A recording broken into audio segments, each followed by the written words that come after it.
Test 1. You will hear a number of different recordings and you will have to answer questions on what you hear.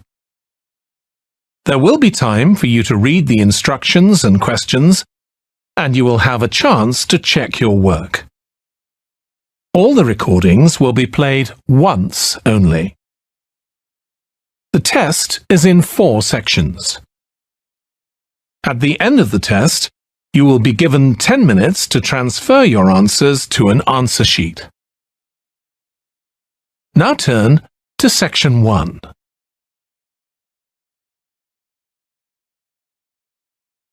Section 1. You will hear a telephone conversation between a woman who wants to attend a cookery class and an official at a tourist information centre. First, you have some time to look at questions 1 to 6.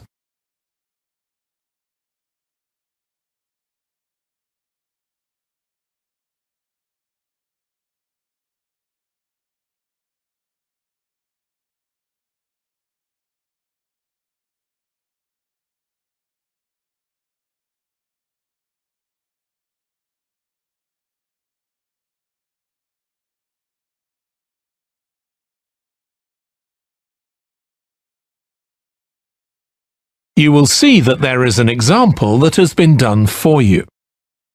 On this occasion only, the conversation relating to this will be played first. Hello, Tourist Information Centre. Mike speaking. How can I help you? Oh, hi. I wanted to find out about cookery classes. I believe there are some one-day classes for tourists. Well, they're open to everyone, but tourists are always welcome. OK, let me give you some details of what's available. There are several classes. One very popular one is at the food studio. The first cooking class is at the food studio, so studio has been written in the space. Now we shall begin.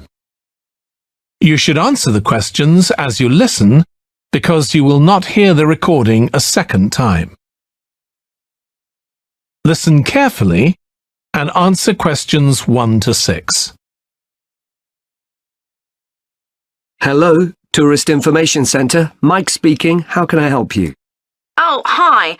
I wanted to find out about cookery classes.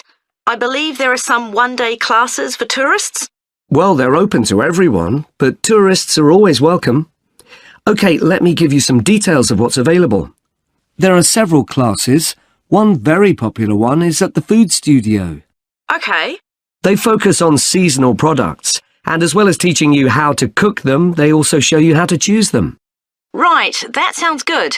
How big are the classes? I'm not sure exactly, but they'll be quite small.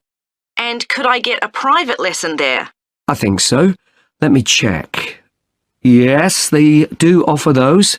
Though, in fact, most of the people who attend the classes find it's a nice way of getting to know one another.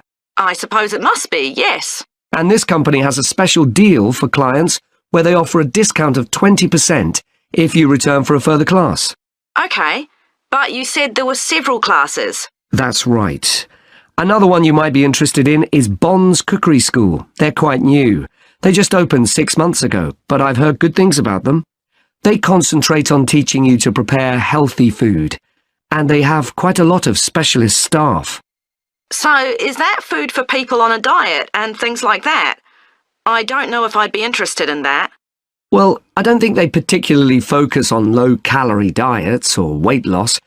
It's more to do with recipes that look at specific needs, like including ingredients that will help build up your bones and make them stronger, that sort of thing. I see. Well, I might be interested. I'm not sure. Do they have a website I could check? Yes. Just key in the name of the school. It'll come up. And if you want to know more about them, every Thursday evening they have a lecture at the school. It's free, and you don't need to book or anything. Just turn up at 7:30. And that might give you an idea of whether you want to go to an actual class. Before you hear the rest of the conversation, you have some time to look at questions 7 to 10.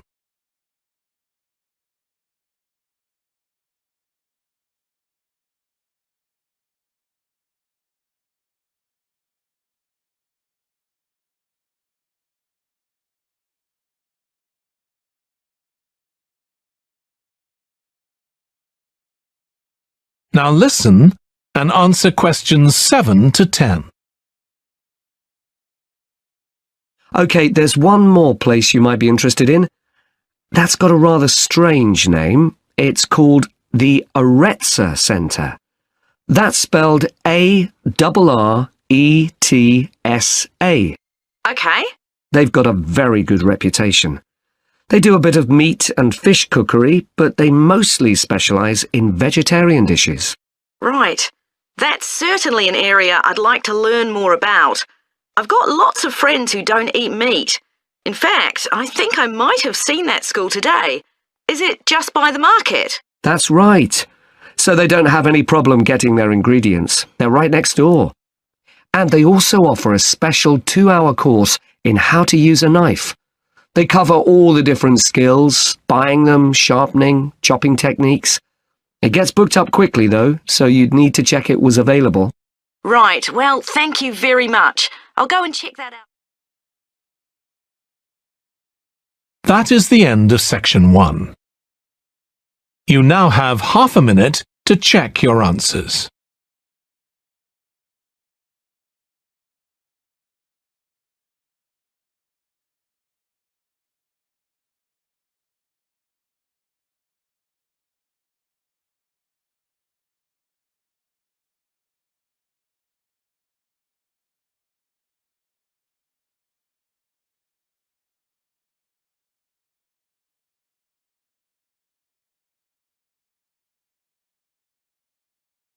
Now turn to section 2.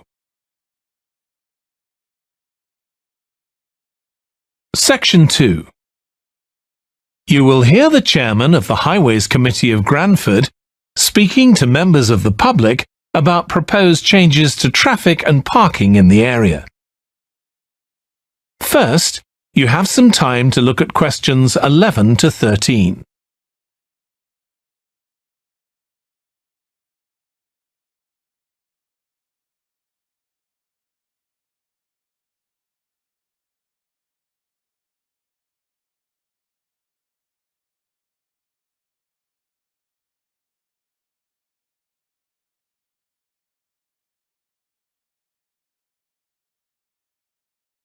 Now listen carefully and answer questions 11 to 13.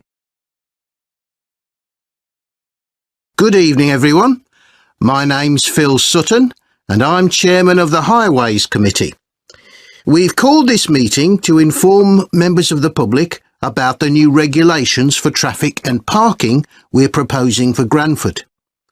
I'll start by summarising these changes before we open the meeting to questions. So, why do we need to make these changes to traffic systems in Granford? Well, we're very aware that traffic is becoming an increasing problem. It's been especially noticeable with the increase in heavy traffic while they've been building the new hospital. But it's the overall rise in the volume of traffic of all kinds that's concerning us. To date, there's not been any increase in traffic accidents, but that's not something we want to see happen, obviously.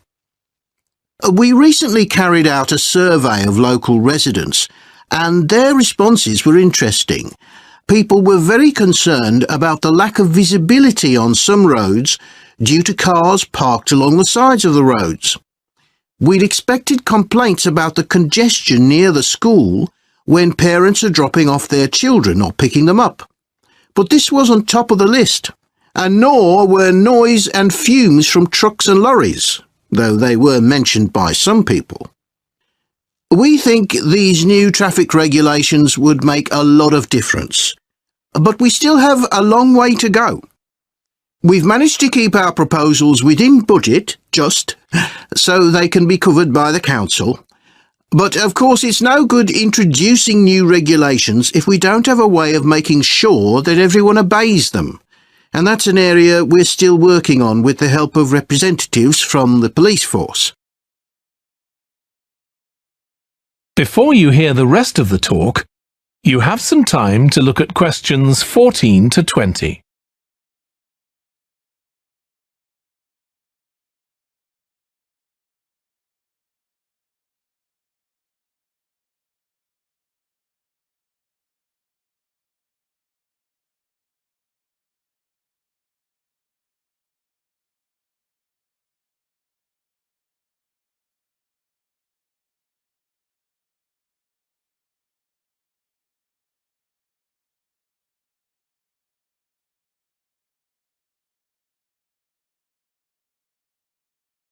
Now listen and answer questions 14 to 20. OK, so this slide shows a map of the central area of Granford with the High Street in the middle and School Road on the right. Now, we already have a set of traffic lights in the High Street at the junction with Station Road, but we're planning to have another set at the other end at the School Road junction to regulate the flow of traffic along the High Street. We've decided we definitely need a pedestrian crossing. We considered putting this on School Road just outside the school, but in the end we decided that could lead to a lot of traffic congestion. So we decided to locate it on the High Street, crossing the road in front of the supermarket. That's a very busy area, so it should help things there. We're proposing some changes to parking. At present, parking isn't allowed on the High Street outside the library, but we're going to change that and allow parking there, but not at the other end of the High Street near School Road. There'll be a new no parking sign on School Road just by the entrance to the school, forbidding parking for 25 metres. This should improve visibility for drivers and pedestrians, especially on the bend just to the north of the school. As far as disabled drivers are concerned, at present they have parking outside the supermarket, but lorries also use those spaces, so we've got 2 new disabled parking spaces on the side road up towards the bank.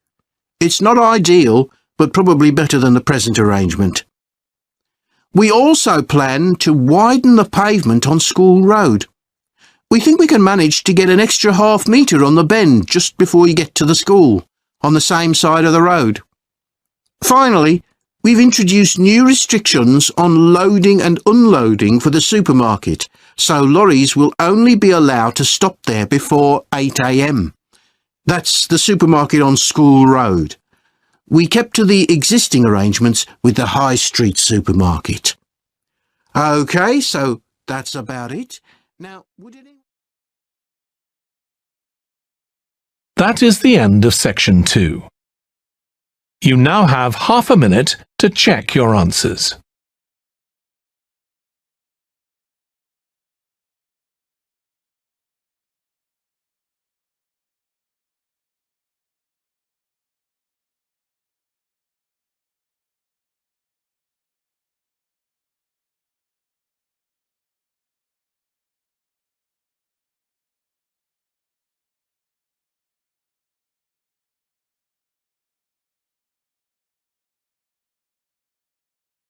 Now turn to section 3.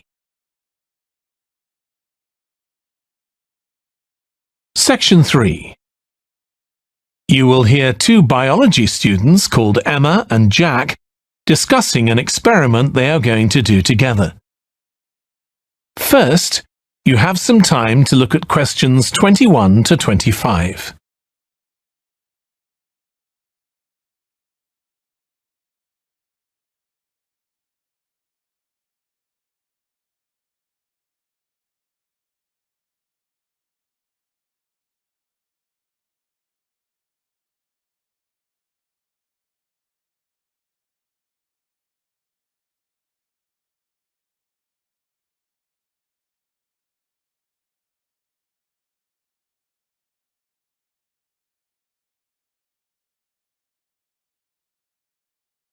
Now listen carefully and answer questions 21 to 25. We've got to choose a topic for our experiment, haven't we, Jack? Were you thinking of something to do with seeds? That's right. I thought we could look at seed germination, how a seed begins to grow. OK. Any particular reason? I know you're hoping to work in plant science eventually. Yeah, but practically everything we do is going to feed into that. No, there's an optional module on seed structure and function in the 3rd year that I might do. So I thought it might be useful for that. If I choose that option, I don't have to do a dissertation module. Good idea. Well, I thought for this experiment, We could look at the relationship between seed size and the way the seeds are planted. So we could plant different sized seeds in different ways and see which grow best. OK, we'd need to allow time for the seeds to come up. That should be fine if we start now. A lot of the other possible experiments need quite a bit longer. So that'd make it a good one to choose. And I don't suppose it'd need much equipment. We're not doing chemical analysis or anything. Though that's not really an issue. We've got plenty of equipment in the laboratory. Yeah, we need to have a word with the tutor if we're going to go ahead with it, though. I'm sure our aim's okay. It's not very ambitious, but the assignment's only 10% of our final mark, isn't it? But we need to be sure we're the only ones doing it. Yeah, it's only 5% actually, but it'd be a bit boring if everyone was doing it. Did you read that book on seed germination on our reading list? The one by Graves? I looked through it for my last experiment, though it wasn't all that relevant there. It would be for this experiment, though. I found it quite hard to follow. Lots about the theory, which I hadn't expected. Yes, I'd been hoping for something more practical. It does include references to the recent findings on genetically modified seeds, though. Yes, that was interesting. I read an article about seed germination by Lee Hall. About seeds that lie in the ground for ages and only germinate after a fire. That's the one. I knew a bit about it already, but not about this research. His analysis of figures comparing the times of the fires and the proportion of seeds that germinated was done in a lot of detail. Very impressive. Was that the article with the illustrations of early stages of plant development? They were very clear. I think those diagrams were in another article. Before you hear the rest of the discussion, you have some time to look at questions 26 to 30.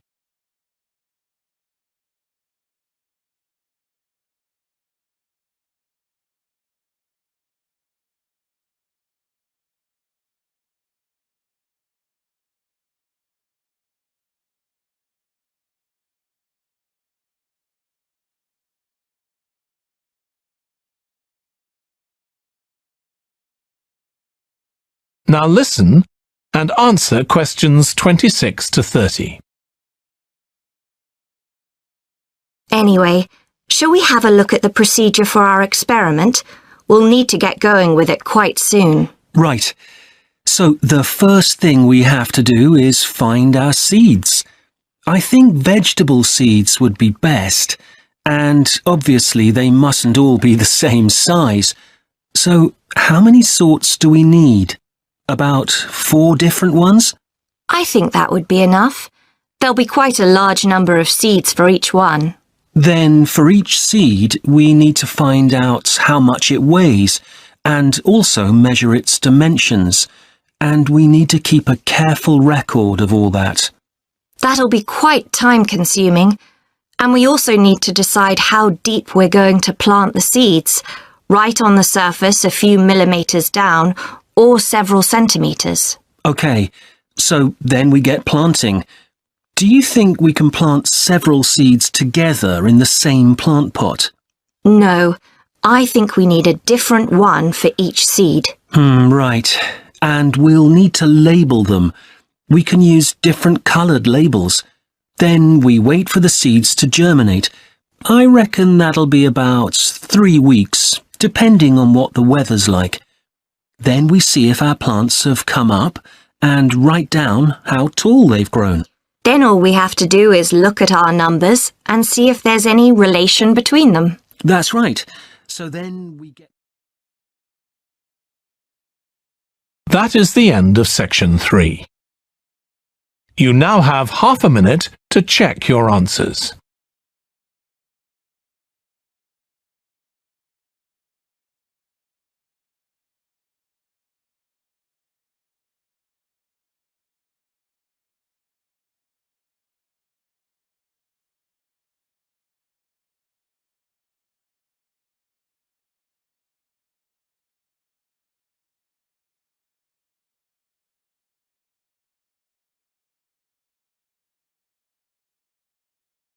Now turn to Section 4.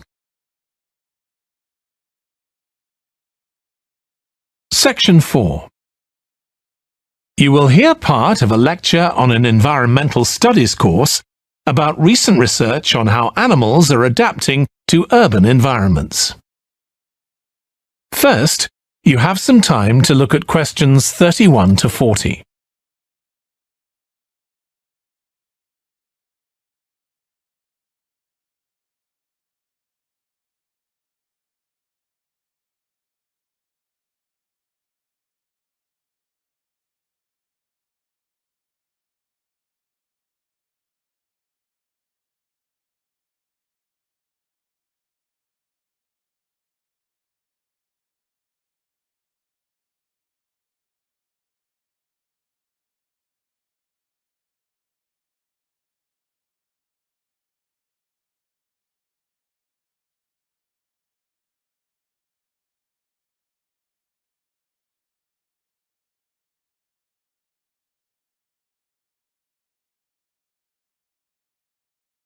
Now listen carefully and answer questions 31 to 40. Hi. Today we're going to be looking at animals in urban environments, and I'm going to be telling you about some research on how they're affected by these environments. Now, in evolutionary terms, urban environments represent huge upheavals, the sorts of massive changes that usually happen over millions of years. And we used to think that only a few species could adapt to this new environment. One species which is well known as being highly adaptable is the crow, and there have been various studies about how they manage to learn new skills. Another successful species is the pigeon, because they're able to perch on ledges on the walls of city buildings, just like they once perched on cliffs by the sea. But, in fact, we're now finding that these early immigrants were just the start of a more general movement of animals into cities, and of adaptation by these animals to city life. And one thing that researchers are finding especially interesting is the speed with which they're doing this. We're not talking about gradual evolution here. These animals are changing fast. Let me tell you about some of the studies that have been carried out in this area. So, in the University of Minnesota, a biologist called Emily Snellrud and her colleagues looked at specimens of urbanized small mammals such as mice and gophers that had been collected in Minnesota and that are now kept in museums there. And she looked at specimens that had been collected over the last 100 years, which is a very short time in evolutionary terms. And she found that during that time, these small mammals had experienced a jump in brain size when compared to rural mammals. Now, we can't be sure this means they're more intelligent, but since the sizes of other parts of the body didn't change, it does suggest that something cognitive was going on. And Snellrud thinks that this change might reflect the cognitive demands of adjusting to city life, having to look in different places to find food, for example, and coping with a whole new set of dangers. Then over in Germany, at the Max Planck Institute, there's another biologist called Katharina Miranda, who's done some experiments with blackbirds living in urban and rural areas, and she's been looking not at their anatomy, but at their behavior. So, as you might expect, she's found that the urban blackbirds tend to be quite bold. They're prepared to face up to a lot of threats that would frighten away their country counterparts. But there's one type of situation that does seem to frighten the urban blackbirds, and that's anything new, anything they haven't experienced before. And if you think about it, that's quite sensible for a bird living in the city.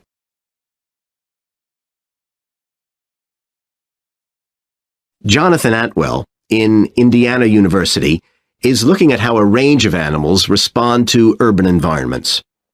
He's found that when they're under stress, their endocrine systems react by reducing the amount of hormones such as corticosterone into their blood.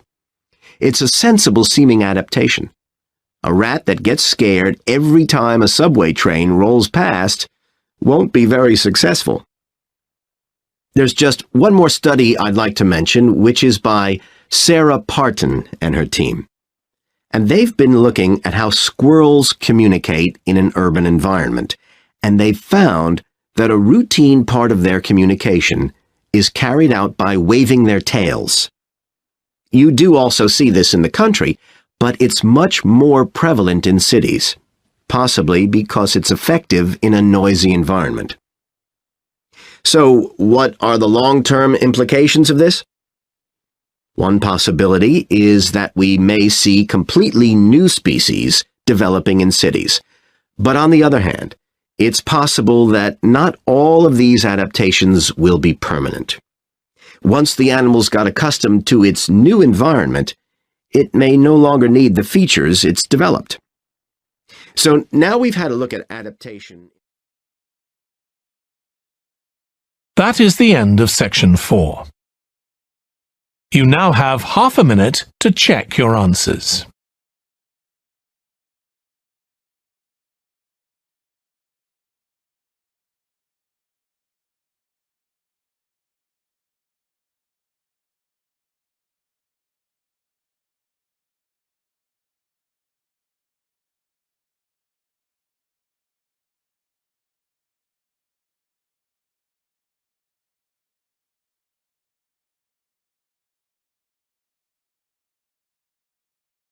That is the end of the listening test.